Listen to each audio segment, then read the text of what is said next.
O Olimpíada Todo Dia está no Rio de Janeiro para falar com o novo homem forte do esporte olímpico do Brasil. Mas antes da entrevista, não se esqueça de se inscrever no canal, de badalar o sininho para receber todas as notificações de quando a gente tiver novos conteúdos e também de seguir o Olimpíada Todo Dia em todas as redes sociais, o @OTD_oficial. Vamos para a entrevista, vamos para o bate-papo que está muito legal. Marco Laporta, presidente eleito do Comitê Olímpico do Brasil, e a gente vai falar com ele sobre vários assuntos. Claro que vamos falar sobre os planos do Marco Laporta para o Comitê Olímpico do Brasil, mas também vamos tirar essa skin de dirigente esportivo do Marco Laporta e a gente conhecer um pouquinho mais sobre o cara, o homem que está por trás do dirigente. Prazer, Marco, obrigado por atender a gente. Obrigado. Quem que é o Marco Laporta? O que ele faz fora do momento de dirigente esportivo? Fora do momento de dirigente esportivo, eu continuo sendo apaixonado por esporte, né? Então eu sou um consumidor ávido de programa esportivo e gosto, nas minhas horas de folga, de estar sempre na frente da televisão, assistindo os canais esportivos, vendo transmissão. E aqui do Rio de Janeiro a gente sai um pouquinho à noite para jantar com os amigos, sair um pouquinho também só de casa para poder aproveitar bastante. Tem minha família, meu filho que mora em Brasília, então às vezes eu vou lá visitá-lo, ele, o nosso cachorro lá, o Gerson. E curti isso um pouco. Então e praticar esporte também, adoro praticar esporte. Sempre gostei de fazer as modalidades do triatlo, né? Nadar, pedalar, correr. Tive um período agora nesse eleitoral parado, né? Agora estamos voltando, né? A gente está sempre voltando. Achei os canais, né? Canais de esporte, o vôlei, basquete, futebol, claro, gente assim. Alguns canais de streaming, né? Gosto muito, obviamente, de assistir da minha modalidade de origem, que é o triatlo. Eu gosto de assistir as competições sempre. E sempre atento às grandes competições. Skate, acompanho sempre a WSL, a Liga de Surf, acompanho bastante. Fórmula 1 já gostei mais, hoje com a ausência dos brasileiros a gente perdeu um pouco de interesse, né? Tá voltando, né? Tá voltando agora o Gabriel, né? Vamos ver se tomara, estamos com esperança que a gente volte a curtir isso. Mas eu gosto de assistir assim, a maior parte do esporte. Agora eu assisto a NFL também, assisto às vezes, eu gosto bastante. Basquete. Então você é um consumidor realmente. Bastante. E sempre foi, desde moleque, sim? Sempre moleque, sempre garoto, sempre gostei de esporte. Meus primos me lembraram outro dia que a gente organizava a Olimpíada entre os primos, corrida de bicicleta, correndo um contra o outro, jogo de vôlei, de futebol, tiro. Então assim, a gente vai sempre brincando com tudo, sempre fui muito apaixonado de todos os esportes. Quer dizer, isso mostra, né, cara? Se você de criança brincava de Jogos Olímpicos, quer dizer, foi moldando tudo que foi para transformar no cara que você se transformou. Sim, né? sim, eu me lembro, eu sou de 67, eu me lembro de acompanhar, o primeiro Jogos Olímpicos que eu acompanhei mesmo foi em 1980, né? Então a partir dali eu tenho grandes lembranças dos Jogos Olímpicos, eu sentava na frente da televisão, assistia tudo que eu podia, aquela época que o vôlei dava naquela geração de prata ali, estava lá no Maracanã assistindo o desafio Brasil e União Soviética.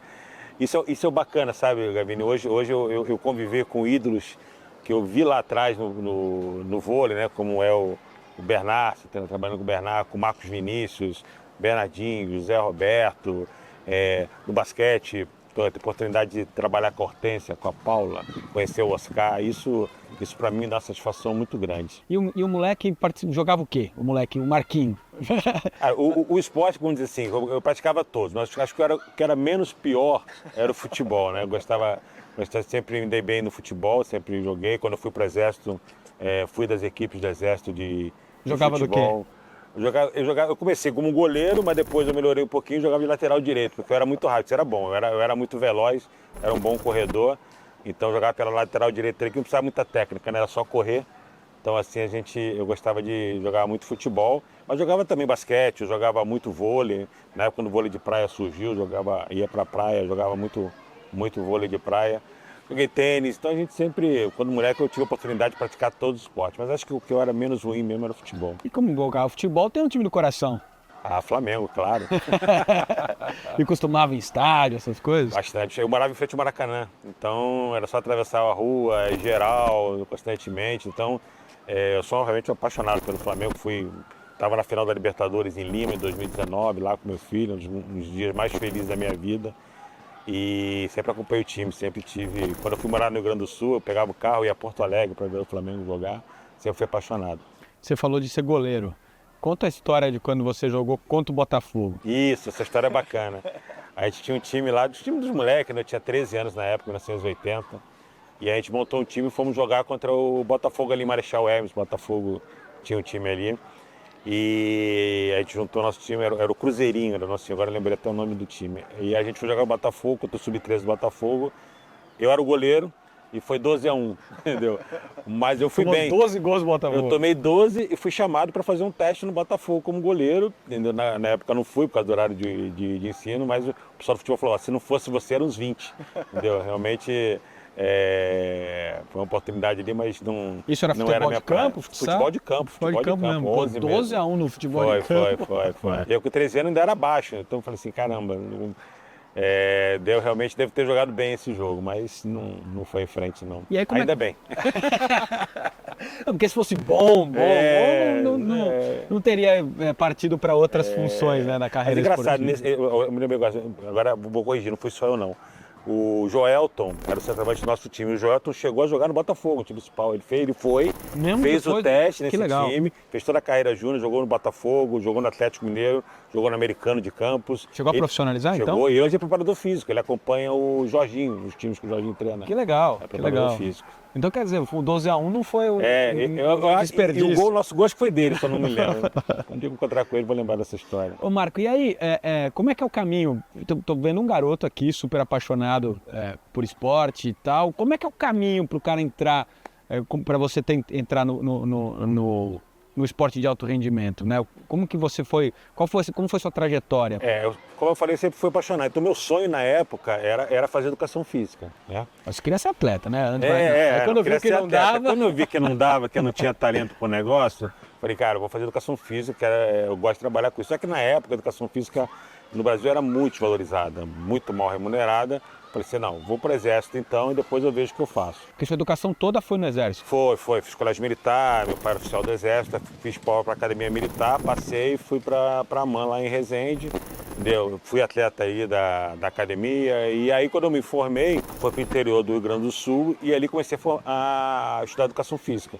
Entrei na faculdade, fui fazer o curso de educação física do exército, aí me formei em educação física. No ano seguinte eu fiz pós-graduação em treinamento esportivo, então eu sempre gostei muito. Fui procurar me aprimorar, estudar bastante. E aí comecei, pouco a pouco, a treinar as equipes do Exército, trabalhar dentro do quartel, fazer o meu trabalho ali. Treinava alguns atletas por fora. E aí eu me lembro que ali no início dos anos 2000, 2001, criaram o primeiro campeonato brasileiro de triatlon das Forças Armadas, né? E aí eu fui escolhido para ser o treinador. Não sabia muito de triatlo na época, não tinha muita literatura, não é como hoje, que você vai no Google, você encontra tudo. Não tinha muito. E aí eu fui para aprender, eu ia para Lagoa, conversar com o Lauter Nogueira, que era o diretor técnico da confederação na época, aprender um pouquinho com ele, bater papo. E aí fui aprendendo pouco a pouco, aí fui crescendo na confederação e naturalmente o caminho foi sendo esse, dentro da modalidade do triatlo. Aí fiz alguns cursos na época do Comitê Olímpico, depois fui organizador dos Jogos Pan-Americanos 2007 do triatlon e aí foi caminhando. E antes disso, quando você ainda estava estudando, teve uma passagem marcante, né? Você falou que tem muitos momentos legais que você lembra de Jogos Olímpicos, mas teve um especial quando você estava já estudando educação física. Isso. Eu acho que os Jogos Olímpicos de Barcelona em 92, os jogos assim que eu tenho, é a minha primeira lembrança mais, digamos assim, com conhecimento, né? Eu acompanhei muito a seleção de vôlei, que foi o primeiro ouro coletivo do Brasil, né? Em Jogos Olímpicos. E ali aquela geração ali do Marcelo Negrão, do Tandy. O Tandy, assim como a Adriana Samuel, eram meus amigos de infância. Nós éramos vizinhos, os pais deles também eram oficiais. Então eu falo para a Adriana, falei, a gente era vizinho de porta, entendeu? E a gente cresceu, então eles como atletas brilhantes, né? Que foram medalhistas olímpicos, né? E eu indo para a área da gestão e do treinamento. Então a medalha de ouro do vôlei masculino em Barcelona é uma medalha assim que me marca muito. Uma vez tive a oportunidade de falar isso para o Zé Roberto. É uma medalha assim que eu realmente tenho um carinho muito grande, uma recordação muito boa. Voltamos lá para a parte do triatlo. O teu negócio era ser treinador, né? Sim. Começou a trabalhar com isso, a estudar isso, a ter atletas bem-sucedidos como treinador. Como é que pula da parte técnica para a parte de gestão? Então, em 2007 eu comecei a trabalhar com os atletas de alto rendimento, fui campeão brasileiro com a Fernanda Bal, e aí a federação estava passando por um momento de transição, os resultados de Pequim não tinham sido muito bons, e aí conversando com o presidente, a gente trouxe o professor Antônio Carlos Gomes para fazer uma consultoria, organizar ali, arrumar, fazer um planejamento estratégico da confederação. E aí eu fui colocado como diretor técnico da confederação, né? E ali a gente começou a trabalhar no desenvolvimento do triatlo, e ali a gente começou um trabalho que eu sempre olho assim, que está dando os frutos agora, né? Então a gente foi em Portugal, trouxemos o Sérgio, um treinador português, medalhista olímpico, criamos um projeto pioneiro em Portugal, o projeto Rio Maior, levamos atletas para treinar na Europa, e foi a geração da Pamela, a geração do Jose Klebin, a geração da Bianeres, onde começou a aparecer a geração da Luísa, do Messias, que essa geração abriu porta para eles, que são os atletas hoje que fizeram o melhor resultado da história em Paris e que, se Deus quiser, vão fazer em Los Angeles. Então a gente construiu esse caminho até 2017, quando aí eu me candidatei e fui eleito presidente da Confederação Brasileira. E como é que foi isso, assim? Como é que essa história é legal. Você quer ser presidente? Como é que é? Essa história é bem bacana e quando eu contar a história você vai entender como a relação que ela tem com a atual eleição do COB, né? A gente estava nos Jogos Olímpicos de Toronto, em 2015, foi um péssimo resultado. Jogos Pan-Americanos. Jogos Pan-Americanos. A gente foi muito mal em Toronto. Pamela e o Reinaldo Colucci, que eram os melhores atletas, estavam machucados na época, então não estavam 100% fisicamente. E o resultado foi muito ruim, saímos sem medalhas, entendeu? E pela primeira vez o Brasil voltava de uns Jogos Pan-Americanos sem medalhas, né? E aí a gente estava à noite conversando com os atletas na mesa. E aí surgiu o papo, como é que vai ficar a continuidade? No que vem tem Jogos Olímpicos, depois... Jogos Olímpicos no Brasil. No Brasil, né? Entendeu? E aí tinha a Pamela e o Diogo praticamente classificados, o Danilo ainda tentando buscar uma vaga ali. E como é que vai ficar a confederação? Depois o Carlinhos, que era o presidente, já disse que não continua. Eu falei, deve ser um outro presidente de federação. E aí os próprios atletas falaram assim, mas por que você não vai lá, Porta? Os atletas, eu? Né? Aí eu falei assim, não, eu tô fora, isso aí não, esse negócio de política não é comigo não, eu quero ficar igual disso aqui. É parte técnica, tá na prova, na competição. E, não sei o que, aí morreu o assunto. E aí quando eu cheguei no quarto, voltando pro quarto, o Sérgio, que era o técnico português, um grande amigo meu, ele falou assim, Marco, você viu o que os atletas falaram? Aí eu falei, o quê, negócio de ser presidente? Por quê? Aí eu falei assim, eu tô fora, você dá pra fazer, Marco, você tem todo o conhecimento, cara, você viajou o mundo com a gente, você conhece o circuito mundial, você tem relação com a internacional, você sabe tudo do triatlo, passou por todas as funções, não tem um melhor que você, cara, entendeu? Aí eu falei, cara, será? Aí começou aquela, cheguei e falei assim, aí comecei a conversar com outras pessoas, todo mundo apoiando, falei, então vambora. E aí fizemos uma campanha, foi uma campanha bem bacana. Aí ganhamos uma eleição, aí eu cheguei na presidência da confederação. E ficou quanto tempo como presidente da... Fiquei um ano. E aí eu fiquei um ano como presidente, e aí em 2018 teve aquele problema no COB, a saída do presidente Nusman.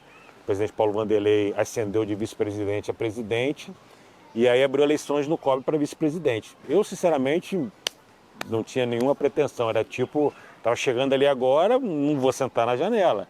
Eu era um presidente novo ali. E aí em janeiro o presidente Paulo Vanderlei foi a Brasília, me chamou para almoçar. E eu até brinco com ele, porque assim, toda vez que um presidente vai visitar uma confederação, a gente já prepara os projetos para pedir dinheiro, né? Alguma coisa. Eu já chamei a equipe, o presidente Paulo Vanderlei está vindo aí, vamos preparar os projetos que a gente está precisando para conseguir. Mas a conversa foi outra, e ele, no almoço, ele sugeriu que eu me candidasse a vice-presidente. Falou assim, olha, acho que você é um bom nome, acho que você tem que se candidatar, entendeu? Tem o meu apoio. E aí eu falei, bom, aí fui conversar com as pessoas que me colocaram ali, né? Acho que não era justo eu, depois de um ano, sair, entendeu? E abandonar aquelas pessoas que votaram em mim, que me colocaram ali. E aí conversei com as duas pessoas principais, que eram o Vigílio de Castilho e o Armando Barcelos, dois ex-grandes atletas. E eles tiveram a mesma leitura que eu, cara, vai pro COB, que talvez o triatlo nunca tenha oportunidade de ocupar um cargo tão alto no COB. E vai ser bom para modalidades, que você poder nos ajudar muito mais, e desde que a gente toca aqui o barco, a gente vai tocando aqui, e você não vai nos abandonar, você vai estar sempre aqui nos orientando, e assim foi. E aí eu fui, e eu tinha um medo muito grande, porque ninguém me conhecia, cara do triatlo é uma modalidade pequena, né, no cenário brasileiro. Mas aí foi interessante, a Sou do Esporte promoveu um debate em São Paulo, entendeu? Os candidatos eram o Marcel, jogador de basquete, aliás, um ídolo para mim. Para mim foi uma honra ter concorrido contra ele, e José Medalha, que era o treinador de basquete. Era eu contra o basquete, entendeu? E aí no debate eu fui muito bem, as perguntas eu respondi, papapá, e a comissão de atletas do COB na época estava lá, assistindo o debate, né?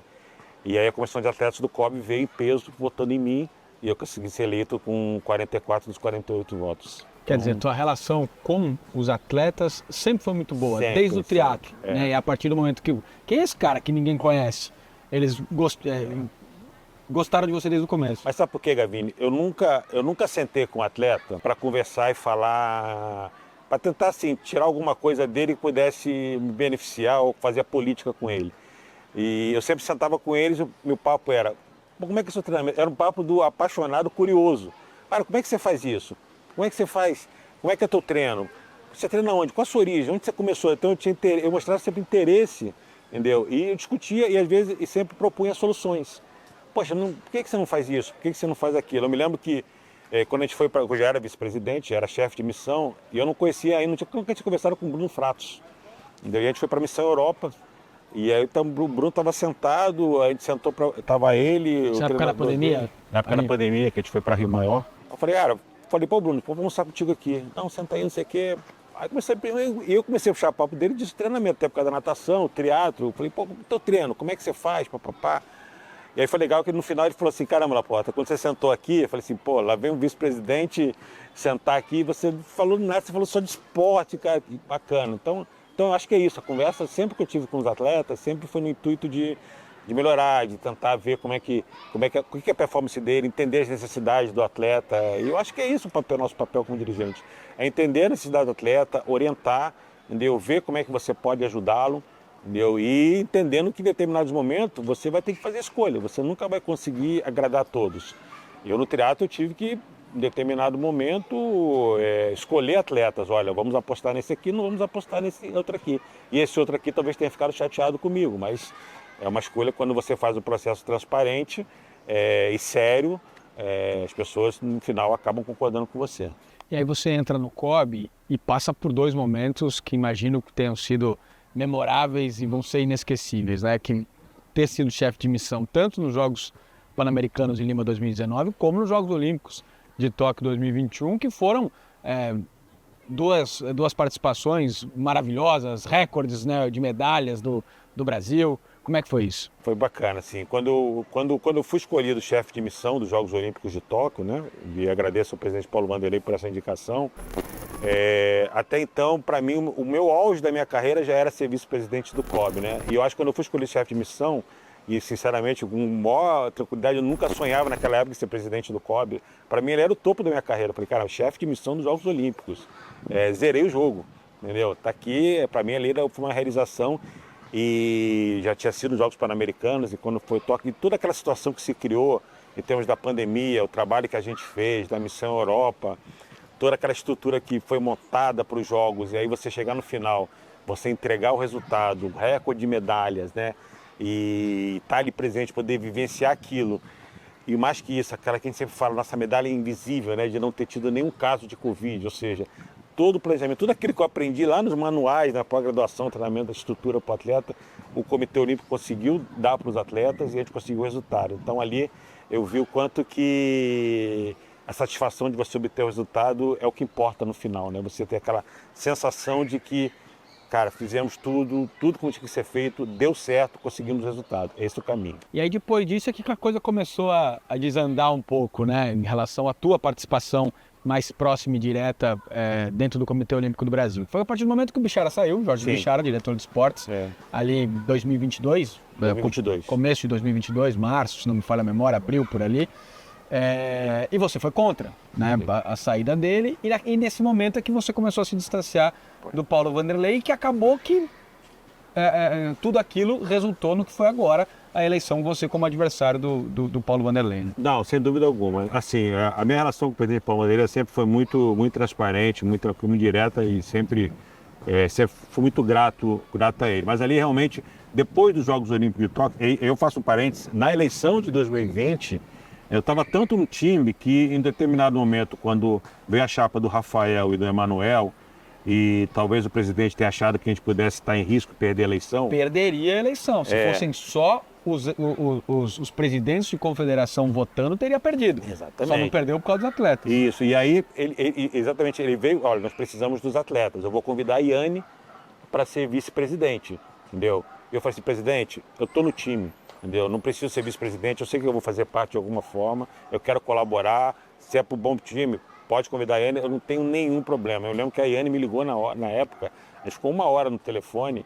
Eu falei assim, Yane, eu não estou nem um pouco chateado, tô com vocês, vamos junto, estou no equipe, e foi de coração, entendeu? E aí no final a Yane não aceitou por problemas que ela queria realmente se dedicar à Maia, que tinha acabado de nascer.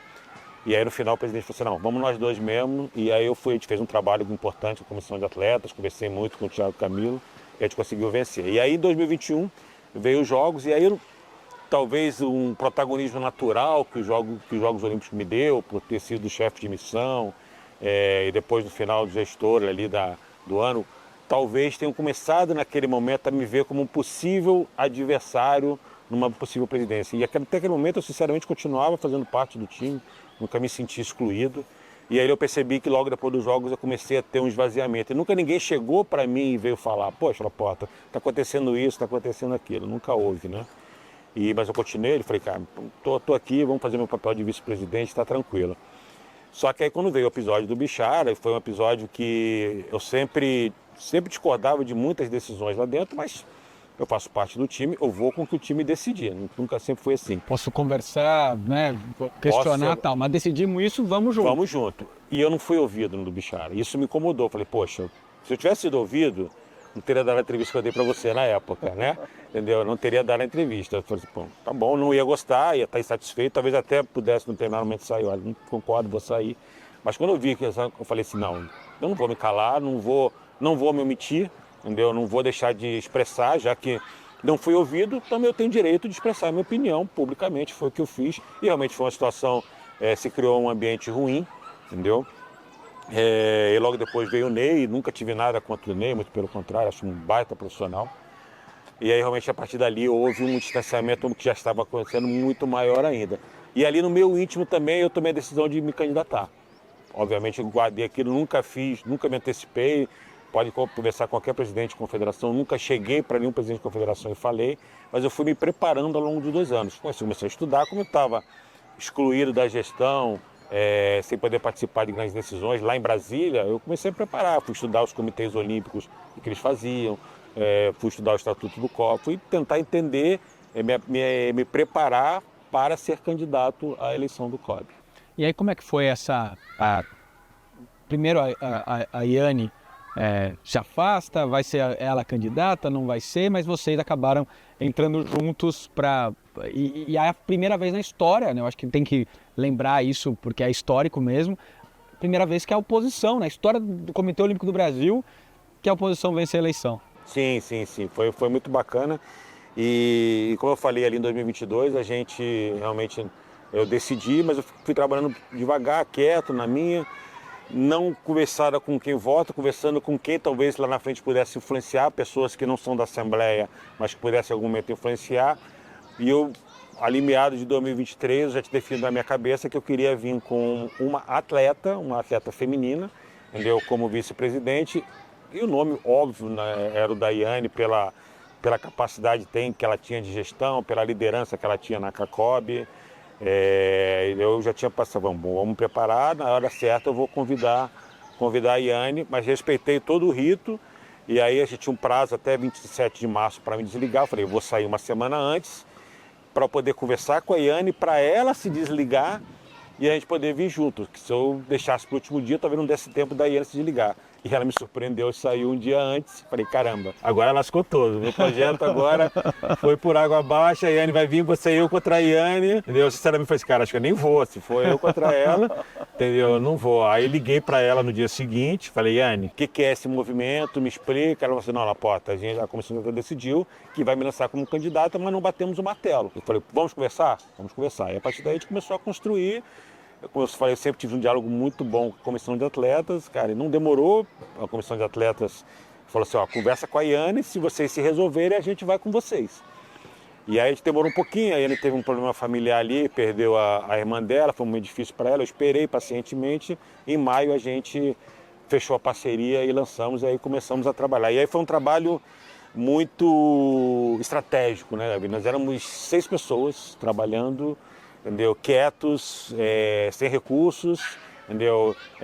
Falando com um, falando com o outro, pouco a pouco, mostrando a proposta, conversando muito com a comissão de atletas, de saber que a comissão de atletas era importante nesse processo, fazendo eles entenderem que eles poderiam decidir a eleição de novo, como decidiram, entendeu? E eu com as confederações tentando mostrar, olha, temos um caminho diferente aqui, temos que estar junto com os atletas, e algumas confederações compraram essa briga de cara, a esgrima, o gelo, o hipismo, o wrestling, o hockey. Então eu sou muito grato a essas confederações que de cara compraram a guerra mesmo, compraram a briga e foram comigo até o final. Dá para dizer que foram os atletas e as confederações menores que te elegeram? Deixa eu lembrar de cabeça, a maior parte. Maior parte, pelo menos. Sim. Acho que tem um pouquinho disso. Acho que eu e a Iana, a gente traz agora pela primeira vez, eu chamo competições de menores orçamento, né? Confederações de menores orçamento que chegam com o COB. Então a gente chega entendendo mais as dores. Que é o triatlo e o pentatlo moderno, né? As dores do que é uma confederação pequena. Sempre foi o judô, sempre foi o vôlei, sempre foi o atletismo. São confederações grandes que sempre tiveram orçamento. Então a gente traz agora uma visão da confederação menor, e aí eu puxo o Emanuel, que vem do voleibol, que também tem uma visão. Então a gente tem hoje uma multidisciplinaridade dentro do COB de modalidades que acho que é importante para tomada de decisões. Agora o que a galera quer saber mesmo é o esporte, né? Que é o que no final das contas mais preocupa, né? Que é onde a atividade fim, para onde a galera torce e, né, apesar do número de medalhas ter sido muito próximo do que foi em Tóquio, né, em Paris, a quantidade de ouros caiu bastante. E outra preocupação, muitos dos medalhistas já estão com uma idade mais avançada, né? Não todos, né, porque a gente tem exemplos de medalhistas jovens, mas enfim, qual que é a tua preocupação nesse momento em relação a isso? A gente tem uma geração chegando para substituir esses que são mais velhos? Essa é uma preocupação muito grande, Gavini, assim. Estou muito preocupado com relação aos Jogos de Los Angeles. A gente vai ter que fazer um trabalho muito de inteligência, né, de mapear realmente os atletas que chegam com chances em 2028, porque a renovação ela não foi feita da maneira adequada, né? Vamos lá, vamos contar uma historinha aqui do Cometa do Esporte, que foi até 2016, caiu em 2016, então veio um grande número de investimentos estatais chegando no esporte, nas confederações. Então nós tivemos muito mais recursos, conseguimos investir na base. Então se formou uma geração com esse aumento de investimentos que ela teve, foi Rio 2016, não pegou, já tinham ali. Em Tóquio faz o melhor resultado da história. Paris bate na trave ali, 20 medalhas, em Tóquio foram 21, entendeu? Mas nitidamente ela para de crescer e começa a ter uma curva que está levando para cair. Por quê? Porque esses atletas revelados, quando tiveram investimento lá, eles estão envelhecendo e estão parando. As chances de medalhas que nós chegamos em Paris eram praticamente as mesmas de Tóquio, né? E se você olhar para Los Angeles, não muda muito o quadro. Então a gente tem muita preocupação em relação a isso. Por quê? Porque aí eu acho que foi o erro que a gente falou lá atrás. Entendeu? Então, você separar a área de esporte... No rompimento ali do bichário. Ter uma área de desenvolvimento, área de alto rendimento, áreas diferentes, em diretoria diferente, isso não funciona. O esporte é um só. Então, o esporte tem que ter o rendimento, e o desenvolvimento e o alto rendimento embaixo. Eles têm que trabalhar coordenados, e não tem essa coordenação. Nesses 2 anos isso não aconteceu. Não aconteceu. O gerente de desenvolvimento não fala com o gerente de alto... Não fala assim, os gerentes, né, que você tem gerentes por modalidade. Então, tem gerentes de desenvolvimento da modalidade e tem o gerente de desenvolvimento gerente de alto rendimento da mesma modalidade. E não se falam. Então, há trabalhos que não são coordenados. E isso impactou. Então, nós temos uma pouca renovação para 28. Dá tempo da gente intervir agora para Brisbane. Para 28 os atletas já estão aí. Então pegar esses atletas agora e fazer o melhor possível. Fazer o melhor possível. E aí nós temos atletas que bateram na trave. Falo da Ana Sátila, falo do Marcos Vinícius, falo do Hugo Calderano. Eu falo do vôlei de praia masculino, que eu acho que evoluiu na reta final ali e chegou bem. E falo do Miguel, do triatlo e do revezamento misto do triatlo também, que fizeram o melhor resultado da história. Então, assim, a gente tem algumas modalidades, atletas mapeados, que acho que a gente pode, trabalhando bem, com inteligência, chegar em 28 e ainda conseguir começar a retomar esse caminho do crescimento. Mas a ideia é fazer um projeto que não seja pensando só na próxima Olimpíada, porque não adianta, na verdade, né? Não adianta você pegar os recursos e botar em quem já está ali no alto rendimento. Você precisa criar novos atletas. E como é que é o plano para isso? O plano é aproveitar agora esse grande trabalho que fez a área de marketing no último ciclo, trazendo mais recursos privados. Então nós aumentamos a receita do COB. E aí, fazendo um paralelo lá, não temos talvez a mesma receita lá daquele período do cometa que eu falei, mas ela aumentou bastante. Então, acho que tem espaço para você fazer projeto de desenvolvimento, mas sempre o quê? Tendo uma coordenação do desenvolvimento com o alto rendimento. E aí foi o que a gente apresentamos na campanha, né? Você ter mais centros de treinamento para você poder apoiar os atletas, para receber esses atletas, fazer um trabalho mais coordenado. Vamos entrar no Centro de Formação Olímpica de Fortaleza, o NAR em São Paulo, para que a gente possa ter projetos com as confederações para esses atletas de desenvolvimento. E o Parque Olímpico, dá para usar de alguma maneira nessa parte de estrutura necessária para o Parque Olímpico do Rio de Janeiro? Porque muita coisa ali é subutilizada, ou muitas coisas ali já não podem mais ser utilizadas porque já se degradaram. Sim. O próprio nosso centro de treinamento do Maria Lenk, você entrava ali dentro, atletas de todas as modalidades treinando. Isso diminuiu muito. Se criaram algumas políticas ali do COB que eu não concordo. Então hoje ele não tem tantos atletas treinando lá. Nós precisamos reativar isso. Botar os atletas treinando lá dentro de novo, ter mais oportunidade, mais atletas. Então a gente precisa ter isso voltando a funcionar da maneira como era antes. Laboratório, toda aquela estrutura, tudo. Assim. De maneira que a gente tenha realmente os atletas usando um espaço que sempre funcionou. Se é um legado que funciona, na minha opinião, é o Maria Lenk, até porque a gente tem recursos para aportar lá. Então a gente tem isso ali, mas acho que precisa também, além dali, criar outros locais, porque o atleta não precisa sair. Porque ele não tem todas as modalidades, né? Exato. O Maria Lenk tem essa dificuldade. O atleta não precisa sair da sua cidade para vir ao Rio para treinar. Então a gente tem que ter em São Paulo, que é onde está a maior parte dos nossos atletas. Tem que ter no Nordeste. Então a gente precisa pulverizar mais um pouquinho o centro de treinamento. Você falou dessa época do Maria Lenk, quem estava à frente da diretoria de esportes era o Jorge Bichara, que foi no centro de tudo, onde começou o rompimento, que a gente já falou disso, chegou até aqui. Jorge Bichara faz parte dos seus planos para um dia voltar para o Comitê Olímpico do Brasil? Eu acho que o Bichara, por tudo pelo conhecimento que ele tem e o excelente trabalho que ele está fazendo na CBV, ele sempre foi o nosso nome, mas como eu disse na campanha, eu sempre respeitei os profissionais que estão empregados, né? Então, falei que a partir do momento que a gente decidisse pelo nome dele, a primeira pessoa que a gente ia procurar era o presidente Radamés, nós fizemos isso. Já conversamos com o presidente Radamés, conversamos com o Jorge Bichara. O Bichara tem compromissos assumidos com o vôlei e ele quer cumprir, e é justo, e mostra o profissional que ele é, entendeu? Mas a gente está chegando a um acordo, estamos conversando de maneira que ele consiga, de uma forma ou outra, atender tanto o voleibol como atender o Comitê Olímpico também, e a gente vai chegar a um acordo aí, se Deus quiser. Então quer dizer que ele vai voltar a fazer parte do Comitê Olímpico do Brasil. Estamos trabalhando para isso, estamos tentando, vamos trabalhar para isso. O presidente Radamés, um grande parceiro, está sendo bem parceiro nisso, né? Contribuindo, entendendo a necessidade do movimento olímpico. Então nós estamos acostumando, estamos vendo trâmites burocráticos para chegar num modelo que não prejudica um lado nem outro. Não prejudica nenhum dos três lados, o COB, a CBV e o Bichara. E enquanto o Bichara não vem, o que você vai imaginar fazer? Temos a estrutura que está, vamos tocando. Sebastião ali à frente? O barco ali, vamos tocando do jeito que está, até a gente decidir como é que a gente vai trabalhar isso. Falando então, você vai chegar no COB dia 15 de janeiro, como é que vai ser essa montagem da tua equipe? Como é que vai ser, como vai ser a reorganização? A gente entra dia 6 já começa a transição, e a gente vai ter ali praticamente até o dia 15 para fazer isso. 9 dias. E a gente senta ali, então vai entrar eu, o Emanuel,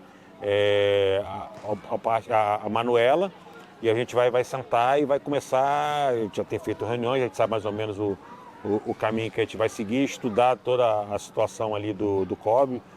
Acho que a Yane também, obviamente, né, vai estar junto. E aí, a partir do dia 15, a gente vai tomando as decisões. As pessoas que estão lá agora, quem realmente vai sair já foi comunicado, já está se preparando, e o restante das pessoas a gente já tem conversado bastante. E aí a nossa ideia é estar trazendo a consultoria da Deloitte, né, que é uma Big Four, para fazer uma reestruturação, não só uma auditoria financeira, mas uma reestruturação administrativa. Vocês vão passar as ideias de vocês e eles vão montar. Planejamento estratégico, vamos remontar isso, porque é o que a gente se propôs na campanha, né? Fazer uma gestão mais moderna. Então eu acho que a gente precisa revisitar o organograma do COB. Eu acho que o COB hoje tem muitas diretorias, 8 diretorias, não é o que o mundo afora vem fazendo. Então precisa criar um board de lideranças e a Deloitte vai nos dar esses caminhos. Então a gente quer entrar devagar, trazendo só eu, a Yane, o Emanuel, a Manuela, no início, para a gente poder entender como é que vai ser esse formato e a partir daí a gente fazer as mudanças, conversando com a Deloitte e entender as mudanças que serão necessárias. O Paulo Vanderlei tinha uma personalidade muito centralizadora, né, ali, das decisões tomadas e tal. Como é que vai funcionar com você? A ideia de fazer um COB mais aberto, como é que vai ser? Eu e a Yane, a gente tem por característica dialogar com todo mundo, né? A gente fala com todo mundo e uma premissa básica que a gente sempre teve é termos profissionais gabaritados em todas as áreas, né? Profissionais que possam tomar decisões e deixar decisões executivas e deixar a parte estratégica e a parte política comigo e com a Yane. Então, o Emanuel vem nesse perfil, entendeu? Eu tenho total confiança que o Emanuel vai fazer esse papel de liderar o board executivo para que eu e a Yane tenhamos capacidade de fazer a política, a estratégia. Estamos em Brasília, estamos junto com as confederações, estamos junto com os atletas, entender as necessidades dele, ficar trazendo isso para a equipe.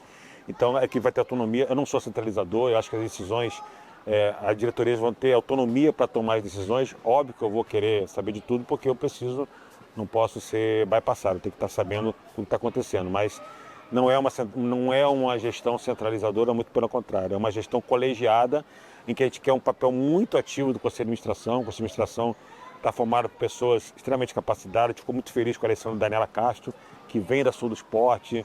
Eu tive 3 reuniões com ela em São Paulo. A gente vai trazer mais as empresas para dentro, conhecendo. Porque o COB hoje ele faz um trabalho muito bom, muito transparente. Não tem nada de errado dentro do COB. Então a gente precisa que as empresas confiem e venham apostar como a Vivo apostou, como a Medley apostou, como a Meta apostou, como as empresas que vieram agora nesse cenário, a XP, que agora está dando lugar à Caixa Econômica, entendeu? Que apostaram e o COB entregou um bom produto. Então a gente quer agora que as empresas conheçam mais ainda a nossa gestão para que venham trabalhar junto com o COB e principalmente com as confederações. Algumas confederações passam por momentos difíceis, né? Handebol, a Confederação Brasileira de Esportes Aquáticos e tal. Como vai ser o papel do COB, se é possível ter esse papel na recuperação dessas confederações? Está no plano e já vamos colocar em prática a partir do primeiro dia. O plano de recuperação das entidades. Então nós vamos chamar as entidades, vamos para dentro do COB, vamos sentar juntos e eu vou resolver o problema das entidades. O COB tem a obrigação de resolver, até para que elas possam ter vida própria. O impacto na CBDA agora nesse ciclo foi muito ruim. Entendeu? Por quê? Porque a CBDA não conseguiu se administrar. Estava dependente do COB fazer as coisas, né? O COB faz as coisas, legal, bacana, mas e o desenvolvimento da modalidade? O COB não consegue fazer isso. Esse quem faz é a confederação, com as federações, com os clubes. Sem recurso, eles não conseguem fazer isso. A mesma coisa vale para o handebol, vale para o basquete, então a gente vai chamá-los, vamos entender as dívidas e o COB vai ajudar sim. Mas o COB tem a obrigação de ajudar a resolver o problema dela quando o problema não é do atual gestor. Então, quando você é no problema do gestor antigo, eu acho que esse gestor não pode ser penalizado por isso, porque não é ele que está sendo penalizado. É a modalidade e os atletas. Exato. Então, acho que o COB tem a obrigação de ajudar. Agora, se o gestor atual arruma um problema, ele tem que dar um jeito de resolver, porque aí já não... Ele está sob a responsabilidade dele, ele tem que resolver. E aí seria usar especialmente os recursos privados para fazer essa... E nunca doar. Sempre tentar ter uma contrapartida, sentar com ela, olha, qual é a dívida? É essa? Bom, vamos tentar ver como é que a gente consegue construir. E aí tem que ter uma contrapartida para que a gente possa também dar uma satisfação para a comunidade. Eu me lembro de algumas iniciativas que haviam, especialmente na época do Bichara, de projetos esportivos para potenciais medalhas. Essa é uma ideia de voltar a fazer esse tipo de coisa? Eu acho que sim, eu acho que o COB tem essa obrigação, né? Que é bom para o COB, é bom para o atleta e é bom para a confederação. Você ter, eu costumo dizer assim, quando eu era presidente da confederação, o meu sonho é que o COB adotasse o meu alto rendimento e pagasse tudo da Vitória, do Messias, do Miguel, da Luísa, entendeu? Porque me livrava e deixava recursos para fazer outras coisas. Então, sempre com a participação das confederações, sempre em conjunto, sentar com a confederação, olha, está aqui o atleta, está aqui o Calderano, como é que a gente pode ajudar o Calderano, vamos fazer um projeto para ele, para o Marcos Vinícius, para a Mafê, vamos sentar aqui, vamos tentar entender como é que esses atletas podem crescer. E é isso que a gente vai fazer. E você vai chegar com uma batata para descascar ali, vamos dizer. Jogos Pan-Americanos com Rio e Niterói de um lado, São Paulo do outro, como é que vai ser essa parte? Essa batata que vai descascar é a Assembleia, não sou eu. São eles. A gente vai fazer o processo transparente, vai dar oportunidade de, até o dia 31, ter que entrar na Panam Esporte com candidatura e só pode apresentar uma. Então, 31 que de janeiro. De janeiro? Então a ideia hoje é fazer uma Assembleia no dia 29, e ali as cidades vêm, apresentam suas candidaturas, tecnicamente, dão tempo de apresentação, a Assembleia vota, depois das cidades apresentarem as candidaturas, e aí escolhe, no dia seguinte a gente remete a documentação para a Panam Esportes. E a chance é muito grande de ser no Brasil, né? Pelo que... Eu ouvi falar que Buenos Aires é candidata também, né? Tem sempre uma questão política por trás, mas vamos entender, e assim que eu assumir, vou conversar com o presidente Neven da Panam Esportes para entender esse processo todo.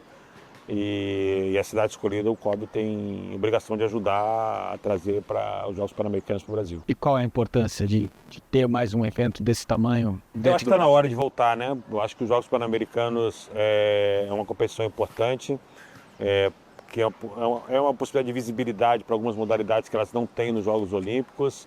E nós temos do Rio e São Paulo estruturas que podem receber perfeitamente os Jogos. Eu acho que na América do Sul, o Brasil pode sim, tempos em tempos, a última vez foi em 2007, acho que já deu um espaço bom a gente poder voltar a sediar esses jogos. Agora, eu tenho visto, por exemplo, Lima usar muito bem a estrutura que eles criaram lá para os Jogos Pan-Americanos de 2019, tanto que vão voltar a ser sede agora em 2027, e estão recebendo muitos eventos internacionais de várias modalidades. Isso é uma coisa que é interessante para o Brasil também.